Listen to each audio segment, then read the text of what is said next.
Voici le troisième tuto, création de diapositives de vote et options disponibles. Nous allons voir comment créer votre première diapositive de vote.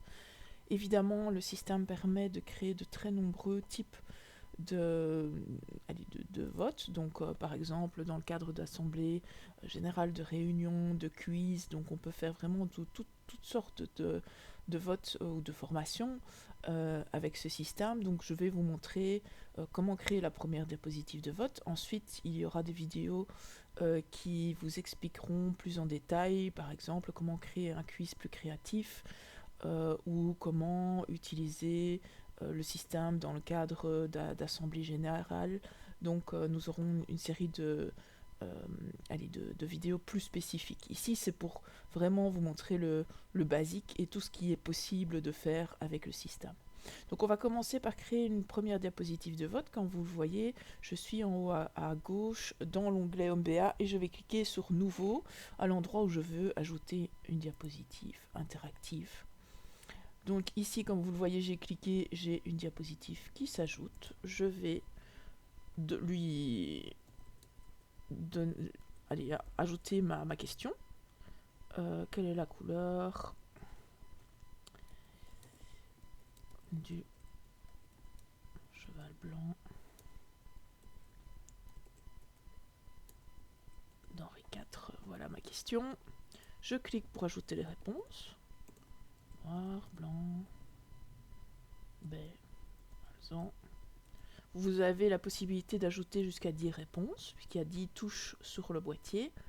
Et donc, on clique à côté du cadre, et donc il y a le graphique qui se met à jour pour indiquer qu'il y a 4 options disponibles. Ensuite, c'est uniquement une question de mise en page, et là, comme je vous expliquais, c'est quelque chose qui sera débattu dans une autre vidéo, expliqué dans une autre vidéo. Ici, je vais vous montrer toutes les possibilités de modification qu'on peut faire aux propriétés de cette diapositive. Donc, ici, cette diapositive pourrait déjà être votée sans problème. Je vais vous montrer les différentes propriétés que l'on peut modifier. Donc dans un premier temps, le graphique. Donc ici on voit qu'il y a un histogramme 3D. Bien entendu, on peut mettre un autre type de graphique au choix. Ici, ou pas de graphique. On peut ne pas montrer les résultats également. Je vais le changer en un histogramme. On peut, au lieu de voir le nombre de réponses, voir les résultats en pourcentage, avec ou sans virgule après le 0, enfin après le chiffre. Donc ici, voilà, on a différentes... Le schéma de couleurs, c'est les couleurs qui sont utilisées par le PowerPoint, le modèle PowerPoint, comme vous le voyez. L'outil utilise automatiquement mon modèle, donc peu importe votre modèle, les couleurs et les polices, etc. vont suivre automatiquement. Mais si vous le souhaitez, vous pouvez changer les couleurs du graphique en les définissant par vous-même, et donc il faut ici changer défini par l'utilisateur, et ensuite vous pourrez les changer tout en dessous. Vous avez la possibilité de changer les couleurs.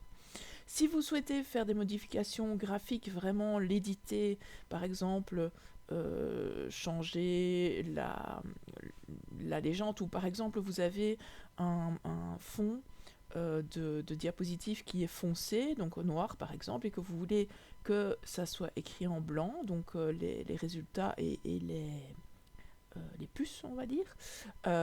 Donc vous avez la possibilité de faire ça, mais alors il faut appliquer le modèle de graphique Homer, il faut mettre non.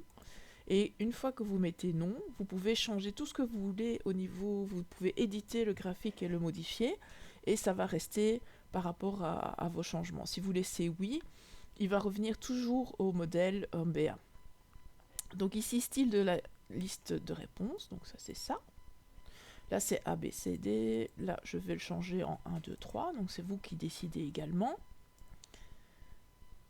Vote, donc là il y a toute une série de modifications qui peuvent être faites. Par exemple, ouvrir le vote automatiquement, ça veut dire que quand on arrive à la diapositive de vote, on peut voter immédiatement. Si je préfère que ce soit moi ou la personne, l'orateur, qui lance le vote, bien je vais mettre manuel. Alors du coup, le vote ne se lance pas automatiquement quand on arrive à la diapositive de vote. Même chose, fermer le vote, afficher le graphique. Vous avez toujours la possibilité de le faire en automatique ou en manuel. Délai en secondes, ça c'est le compte à rebours. Vous avez la possibilité d'ajouter un compte à rebours. Ici, je vais le faire de 20 secondes. Et encore une fois, vous avez la possibilité de le lancer en automatique ou en manuel si vous préférez. C'est-à-dire que si vous le souhaitez, vous pouvez lancer le compte à rebours de façon... par exemple, vous avez le vote qui est ouvert immédiatement. Donc, je mettrai en automatique. Et ici, je lance le compte à rebours en manuel au moment où j'ai fini de donner la question et les possibilités de réponse. Et donc il reste alors 20 secondes. Donc c'est une possibilité. Là alors je mettrai en manuel et là éventuellement en automatique. Tout ça c'est vous qui décidez. Vous pouvez changer autant de fois que vous voulez pour voir ce qui vous convient le mieux par rapport à votre propre utilisation et l'utiliser les mêmes propriétés pour toutes les diapositives ou différentes propriétés suivant les diapositives. Donc on peut voir les statistiques. Ici personnellement j'utilise très peu. On peut ajouter un son ici par exemple dans le cadre d'un quiz avec de la musique, on peut mettre un son et il faut reconnaître le chanteur, ou alors vous pouvez mettre un compte à rebours dans le cadre d'autres types d'utilisation, comme dans une assemblée générale on utilise très peu du son.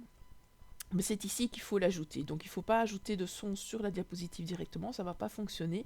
Il faut le mettre ici, cliquer, et ça vous permet de créer un lien vers le son qui vous intéresse, qui doit être sur votre ordinateur. Ensuite, vous pouvez décider du nombre de réponses que le participant peut donner. Donc ici c'est 1 parce que bon, il y a une réponse, mais on peut imaginer que vous posiez une question où il y a plusieurs réponses possibles et vous pouvez choisir du coup si la personne peut répondre par exemple s'il faut nommer 2 personnes dans une liste de 5, disons, ben alors je vais choisir 2 et les personnes peuvent répondre 2 fois. Donc, si pas de réponse, par exemple, on pourrait ajouter une possibilité, je ne sais pas, et du coup, toutes les personnes qui sont dans la liste des participants et qui ne répondent pas arrivent dans je ne sais pas, ou si c'est pour contre-abstention, on peut imaginer que toutes les personnes qui ne répondent pas arrivent dans abstention. Donc ça, c'est des possibilités, mais ce n'est pas une obligation, bien entendu, d'utiliser cette possibilité. Donc ici, il faut choisir la case dans laquelle les personnes qui ne répondent pas devraient éventuellement arriver. Donc on a d'autres types de questions, par exemple groupement, ça permet de créer des groupes qui peuvent être des groupes dans le cadre de quiz pour un classement par équipe par exemple. Donc c'est alors une diapositive qui permet de classer les personnes suivant leurs réponses. Ou alors, ça peut être un groupe démographique, par exemple, hommes-femmes ou ancienneté, peu importe. Donc, vous pouvez créer des groupes de cette façon-là qui vous permettent ensuite de voir les résultats par groupe. Donc, par exemple, combien d'hommes ont répondu, combien de femmes ont répondu chacune des possibilités. Donc, c'est à ça que ça sert, ou comme j'expliquais, pour permettre de faire un classement par équipe. Donc on a également ordre de priorité. Ça c'est quand vous faites une diapositive où les réponses doivent être mises par ordre de priorité. Par exemple, vous demandez quelles sont les 3 raisons les plus importantes par ordre de priorité pour peu importe sur quel sujet.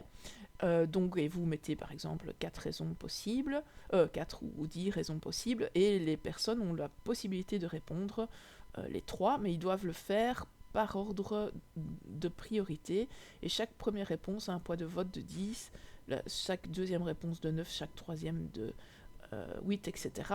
Ce qui permet, en plus de l'ordre d'importance, d'avoir aussi un ordre de priorité, donc une deuxième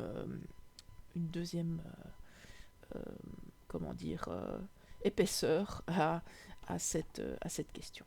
Donc ici, on peut ajouter des points. Donc par exemple, ici, quelle est la couleur du cheval blanc d'Henri IV? On va dire qu'il est blanc et on va mettre 1 point pour la bonne réponse. Par exemple, je peux aussi mettre des points négatifs. si je le veux, sur une très mauvaise réponse. Donc ça, c'est au choix. Le nombre de points aussi est également au choix. Et c'est pas une obligation, bien entendu, de mettre des points. Mais c'est une possibilité. Donc voilà, je suis contente avec cette diapositive, ces propriétés. Je vais cliquer sur OK. Et toutes mes propriétés vont changer. Voilà. Comme les couleurs ont été modifiées comme je l'ai demandé, c'est en pourcentage au lieu d'un nombre de voix. Là, c'est devenu 1, 2, 3, et là aussi, évidemment, pour représenter ce que j'ai changé. Et on a un compte à rebours de 20 secondes. Donc, et que je peux bouger, évidemment. Tout ça, c'est du PowerPoint. Et qui va s'égrener au moment où on va lancer le vote. Donc ça, c'est pour une première question. Après, vous pouvez, si vous aimez bien la façon dont vous avez créé la question et que vous voulez la refaire sans avoir à rechanger toutes les propriétés, vous pouvez la copier-coller. Donc ici, je me mets à gauche et je fais une deuxième question ici. Hop. Et voilà, j'ai ma deuxième question et je vais dire question 2. J'ai pas de questions en tête comme ça. Et je vais changer les possibilités de réponse. Pour, contre, abstention. Voilà, par exemple. On va faire un... Alors, on va dire approbation du budget. Et là, je vais quand même changer quelques propriétés. Par exemple, je préfère utiliser mes couleurs. Et je vais changer... Là, je vais laisser le vote tel qu'il était. Je vais changer le vote du précédent en mettant que c'est un vote automatique et que je lance le compte à rebours manuel. Voilà.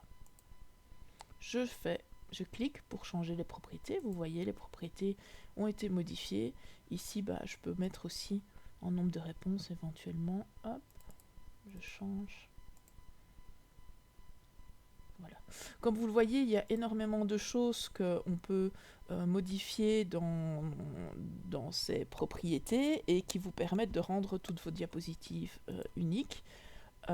Et ensuite, pas oublier évidemment, c'est quelque chose donc que généralement les points, je les mets toujours à la fin parce que évidemment quand on copie les propriétés, ils sont même les points sont copiés et sont transférés à la diapositive suivante. Donc ici j'ai changé, on voit ici, si vous voulez voir les points, on peut les voir également ici. Ici c'est 0 pour tous puisque c'est pas une question avec une bonne réponse. Et là on voit, je me suis mise sur l'autre diapositive et là on voit les points que j'avais mis. Donc voilà, ça c'est pour la création de diapositives de vote, c'est vraiment pas plus compliqué que ça. Et comme indiqué précédemment dans ma vidéo, je vais aussi vous préparer des vidéos qui seront plus spécifiquement axées sur la création de diapositives de vote dans le cadre de quiz qui sont plus créatifs ou dans le cadre d'assemblée générale ou de formation. Je vous invite à regarder la prochaine partie de ce tuto sur comment voter avec les boîtiers de vote.